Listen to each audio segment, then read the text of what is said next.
Hello friends, कैसे हैं आप सब।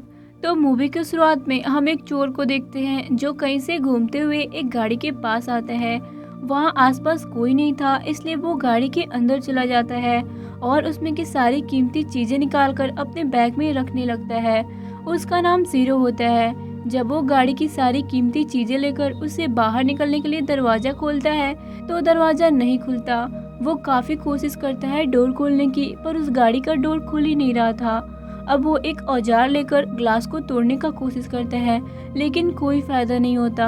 अब लास्ट में वो हार थक कर अपनी गन निकालता है और उसे सामने वाले ग्लास पर शूट करता है, लेकिन उस गाड़ी का ग्लास इतना मजबूत था कि उस पर गोली का कोई असर नहीं होता और वो गोली रिटर्न आकर उसके पैर में लग जाता है और सिरो बुरी तरह से घायल हो जाता है और दर्द से तड़पने लगता है। उसके बाद वो अपनी टी शर्ट उतारकर अपना पैर बांध लेता है। तभी वहाँ पर एक लड़की आती है और अपना लिपस्टिक निकालकर उस गाड़ी के शीशे में देखकर लगाने लगती है। उसके बाद वो वहाँ से चली जाती है। उसे देखकर सीरो उसे आवाज़ लगाता है, लेकिन उस लड़की को ना तो सीरो दिखाई देता है और ना ही उसकी आवाज़ सुनाई देती है। अब सीरो पूरी तरह से उस गाड़ी में फंस चुका था। उसे समझ नहीं आ रहा था कि वो क्या करे।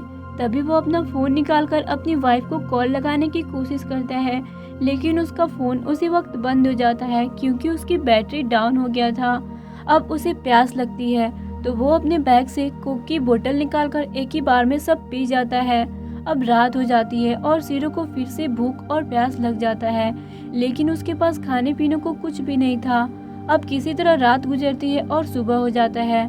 सीरो अपने बैग से चुराया हुआ म्यूजिक बॉक्स निकालकर वापस से गाड़ी में सेट कर देता है और म्यूजिक चला देता है, जिसे सुनने के बाद उसे थोड़ा रिलैक्स फील होता है और अच्छा लगता है। तभी कुछ देर में म्यूजिक अपने आप बंद हो जाता है और उसी म्यूजिक बॉक्स पर किसी का कॉल आता है। ये कॉल उस गाड़ी के ओनर की थी, जो कि एक डॉक्टर था।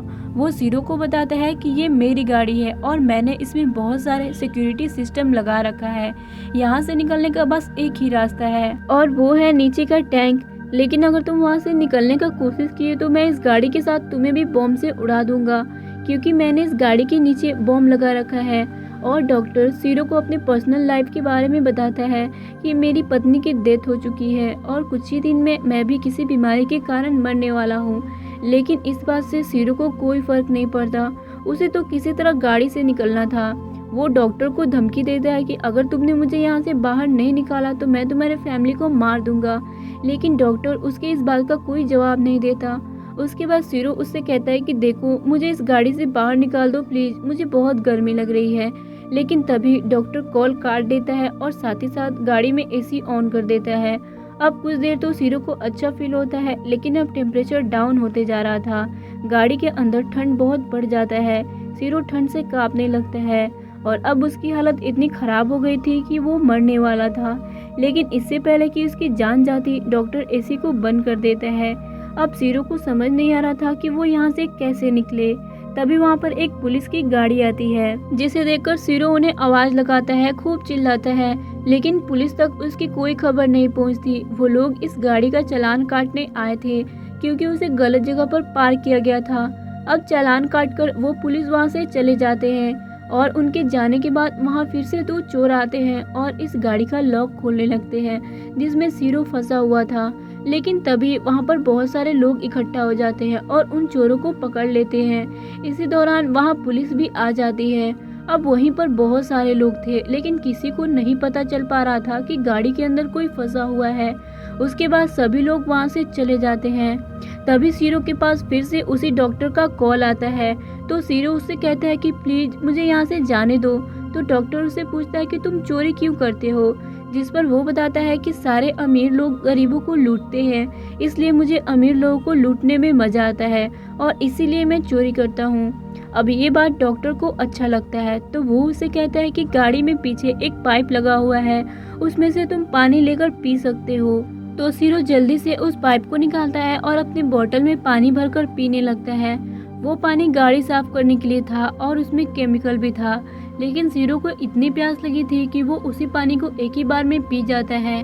अब वो यहाँ फंसने के कारण मेंटली और फिजिकली बहुत ज़्यादा कमज़ोर हो गया था, इसलिए वो पेपर निकालकर खाने लगता है। ये देखकर डॉक्टर को उस पर दया आ जाती है और वो कॉल करके बताता है कि डैशबोर्ड के नीचे चॉकलेट है, तुम उसे लेकर खा सकते हो। तो सीरो उस चॉकलेट को लेकर खाने लगता है, जिसके बाद उसे थोड़ी ताकत आती है। अब वो अपने फ़ोन की बैटरी निकालकर सामने रख देता है ताकि वो सोलर एनर्जी से चार्ज हो जाए। अब फिर से डॉक्टर का कॉल आता है और वो बताता है कि मैं तुम्हारे घर गया था और तुम्हारे वाइफ से कहा कि तुम्हारी $1 लाख की लॉटरी लगी है, और मैंने उन्हें $1 लाख रुपए दे दिया, जिससे उन्होंने एक नया घर खरीद लिया और वहाँ शिफ्ट हो गए। अब उन्हें तुम्हारी कोई ज़रूरत नहीं है। ये बात सुनकर सीरो रोने लगता है और सोचता है कि ये मेरे फैमिली के पास भी पहुँच गया। उसके बाद सीरो अपने फ़ोन में बैटरी डालकर अपनी वाइफ के पास कॉल करता है, लेकिन उसकी वाइफ उसका कॉल पिक नहीं करती। इस बात से सीरो को बहुत बुरा लगता है। अब हम देखते हैं कि सीरो बार बार गाड़ी का स्टार्ट बटन को प्रेस कर रहा था, जिसके कारण गाड़ी स्टार्ट हो जाती है और सीरो गाड़ी को बहुत तेजी से पीछे की तरफ चलाता है, जिससे उस गाड़ी के पीछे का ग्लास टूट जाता है और वो वहाँ से निकलकर एक कैफे में पहुँचता है। वहाँ जाकर वो कुछ खाने की चीज़ें लेकर खाने लगता है और जब वहाँ का सिक्योरिटी उसे पैसे मांगता है तो वो उसे गोली मार देता है और तभी उसका नींद खुल जाता है। इसका मतलब वो सपना देख रहा था, अभी भी वो गाड़ी में ही फंसा था। अब उसकी हालत इतनी खराब हो चुकी थी कि वो कुछ नहीं कर सकता था। उसके अंदर जरा भी एनर्जी नहीं बचा था, इसलिए वो अपनी गन निकालकर खुद को शूट करने जा रहा था। तभी डॉक्टर का कॉल आ जाता है। उसके बाद गाड़ी की लाइट्स ऑन हो जाता है और सामने वो डॉक्टर खड़ा था। उसके बाद वो डॉक्टर गाड़ी के अंदर आ जाता है और सीरो को बताता है कि तुम जैसे कितने चोरों ने मुझे बहुत बार लूटा है, इसलिए मैंने तुम लोगों को पकड़ने के लिए ऐसी गाड़ी बनाया और आज तुम फंसी गए। उसके बाद डॉक्टर कहीं कॉल करता है, तभी मौका देखकर सीरो उसे शूट कर देता है और गाड़ी से निकल जाता है और रेंगते हुए आगे बढ़ता है। उसके अंदर इतना भी ताकत नहीं था कि वो उठकर भाग सके। तभी उसके पास डॉक्टर आ जाता है, क्योंकि वो मरा नहीं था, वो बच गया था और वो सीरो को पकड़ लेता है और उसे मारने लगता है। तभी वहाँ पर एक पुलिस ऑफिसर आ जाती है और डॉक्टर को ऐसा करने के लिए मना करती है, लेकिन वो नहीं मानता और कहता है कि ये एक चोर है और इसने मेरी गाड़ी चुराने की कोशिश की है, इसलिए मैं इसे छोड़ूंगा नहीं। उसके बाद वो सीरो को फिर से उसी गाड़ी में खींचकर ले जाता है, लेकिन तभी वहाँ पर बहुत सारे लोग और पुलिस आ जाते हैं और कहते हैं कि तुम कानून को हाथ में मत लो और इसे हमारे हवाले कर दो। लेकिन डॉक्टर किसी की बात नहीं सुनता और कहता है कि कानून अपना काम ठीक से नहीं करती, इसलिए ऐसे चोर घूमते रहते हैं। ये मेरा मसला है और मैं इसे देख लूँगा।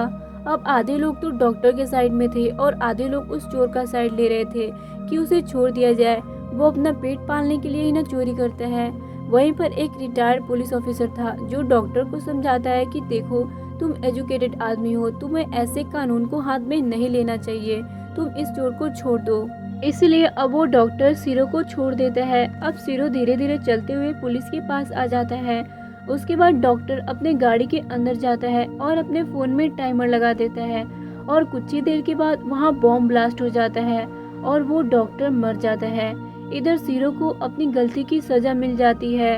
वो पुलिस के साथ जेल चला जाता है, वहाँ पर उसका ट्रीटमेंट भी किया जाता है। ये कहानी एक रियल घटना पर आधारित है। सभी लोग कह रहे थे कि डॉक्टर अपनी जगह पर सही था, कम से कम अब तो कानून अपना काम सही से करे। इसी के साथ इस मूवी का द एंड हो जाता है। Thank you for watching. आपको एक्सप्लेनेशन अच्छा लगा हो तो वीडियो को लाइक कर दे, शेयर करें और मेरे चैनल को सब्सक्राइब करना ना भूलें।